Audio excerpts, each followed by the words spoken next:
Donald Trump is remaking the entire Middle East in ways only comparable to Alexander the Great.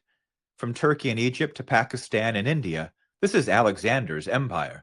But until President Trump, this region has been suffocated by British imperial operations. And it's not only the Middle East. The entire world order is changing. We're facing a new Yalta, a conference of major powers that will set the standards for a new era of global growth and end the era of globalist control. This is a new post-war transformation, and how we think about it will determine its success.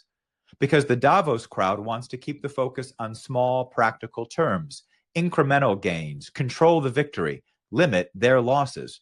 But this kind of victory they can't control. This is not the result of pragmatic politics and pollings. When these moments are seized by the population, history changes, whether it was the Christian movement in the first century or the European Renaissance that created the United States. It's the march of civilization, and it terrifies our enemy. I'm Mike Stager, and I've been fighting for this kind of transformation for over 20 years.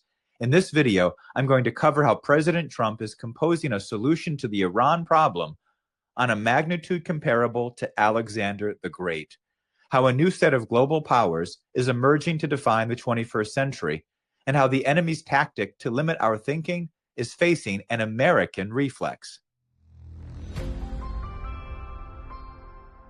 Xenophon's March of the 10,000 is the greatest adventure story ever recorded. After becoming stranded in Mesopotamia, a Greek mercenary force of 10,000 men faced a Persian army nearly 100 times its size. Resolved to fight, they rallied together as Greeks and marched over 3,000 kilometers against a massive Persian army to eventually reach the Black Sea before finally reaching the shores of home. Their ultimate triumph proved that Persia was weak, cowardly, and could be conquered. 2 generations later, Alexander took up the challenge and reshaped civilization from the Nile to the Indus. But he died early, and Rome soon after adopted that satanic system of empire that Alexander sought to destroy. For too long, ancient history has been dominated by the British Museum. By controlling history, the British sought to control the future. And by creating an enemy image in the Middle East region, they've hoped to trap our civilization into a system of fear and violence. British imperialists trained on the revival of Rome and Babylon rallied Islamic extremism in the Middle East to create a condition of permanent war. Until now. Look at President Trump's recent diplomacy. Erdogan of Turkey, al-Sisi of Egypt, the Gulf monarchs, the King of Jordan, even Lebanon, Syria, and Iraq, the leadership of Pakistan, even Armenia and Azerbaijan. Iran is surrounded. They are facing all of the Muslim powers in the region. Iran might be able to threaten some of the Gulf monarchies, but not the entire region. And Egypt, Turkey, and Pakistan each have armies similar in size to Iran. This is the coup President Trump is pulling off. No one thought any president would ever do this. The entire Middle East has been reorganized by President Trump's diplomatic effort.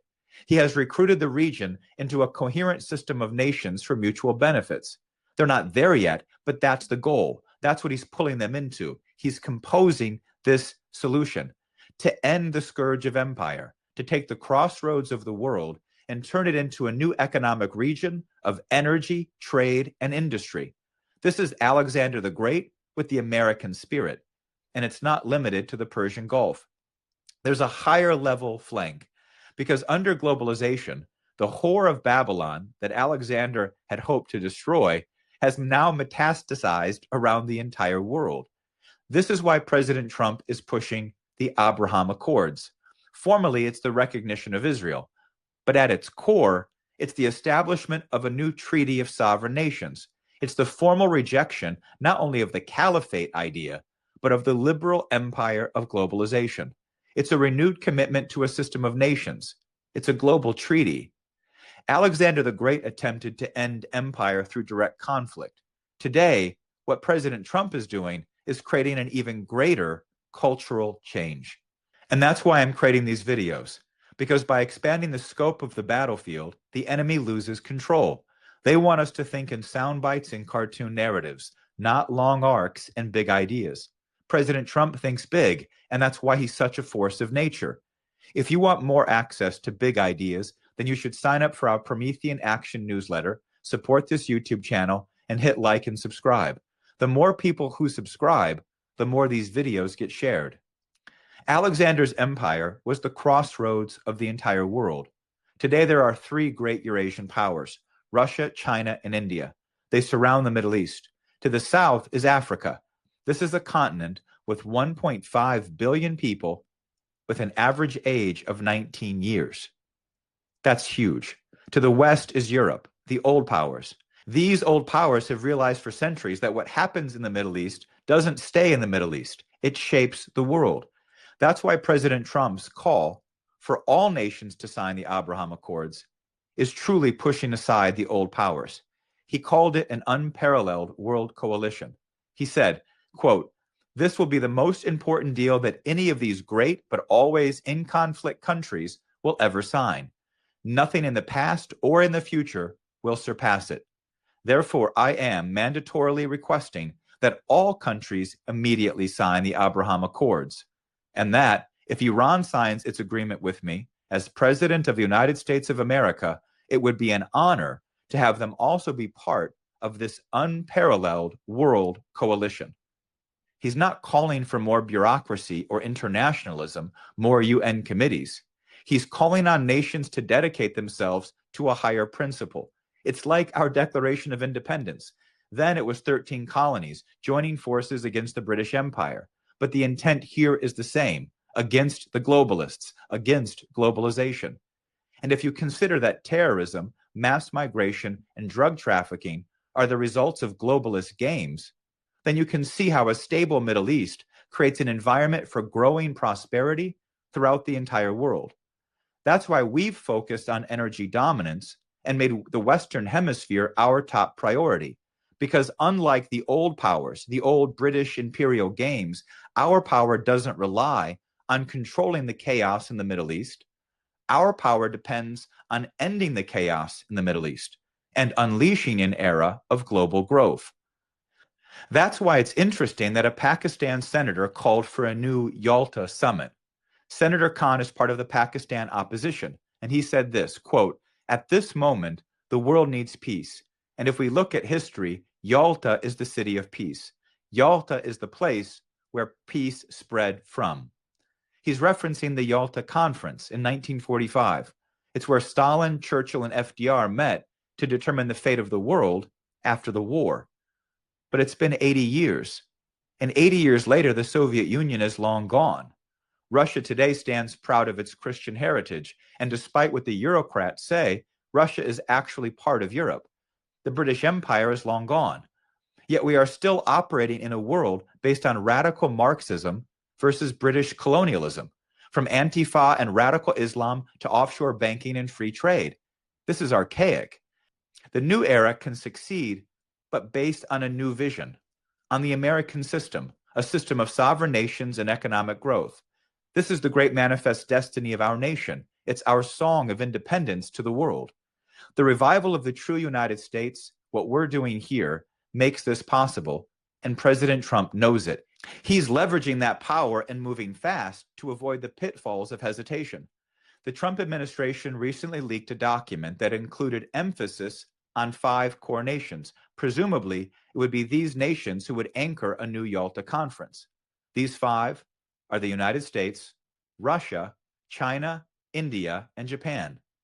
And then on top of that, you have President Trump's Board of Peace. This was a kind of action that sidestepped the failures of the United Nations NGO internationalist bureaucracy. This became a new model for effective action. And the power to make this kind of shift comes from big thinking. Without this kind of thinking, civilizations perish. That's why Alexander's mother hired Plato's top students as his instructors. And Plato made this particular pedagogy famous for that reason. Now bear with me. The basic problem is this: can you draw a square of area equal to 2? It sounds basic, but I don't mean a rectangle. I mean a square of area 2. The importance of this challenge is much greater than just the geometry. The problem can be solved by drawing 1 square and then adding 3 more, so now you have 4. a square of 1 and a square of 4. The square of 1 has a length of 1. The square of 4 has a length of 2. To draw a square of 2 means you need a length equal to the square root of 2. But what length is equal to the square root of 2? There's actually no fraction that can measure this number. When an ancient Pythagorean showed this to a crew of sailors, they reportedly threw him off the boat. The length of the square root of 2 is simply the length of line that creates the square of 2. In this case, that would be this line here. Add 3 more, and you get a square of 2. See it?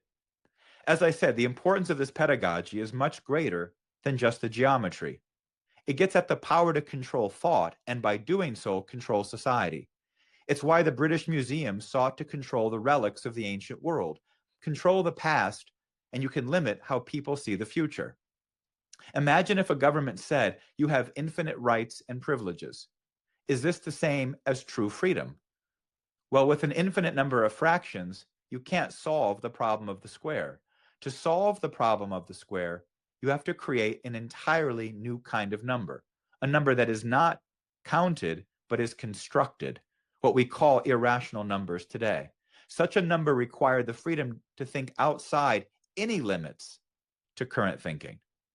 This is how the enemy works. This is the hallmark of liberalism. Create a sense of freedom, create choices, flavors of entertainment, different sets of experiences, even hard challenges, and then let people compete for success.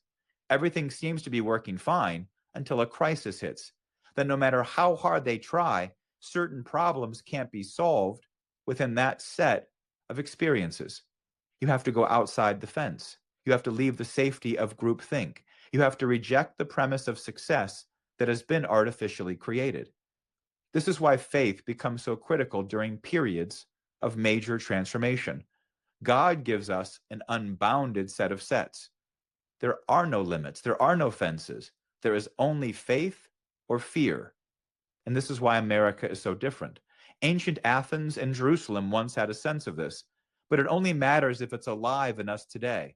And this is what President Trump is reviving, the power of truth over fear, because we can only be defeated from within.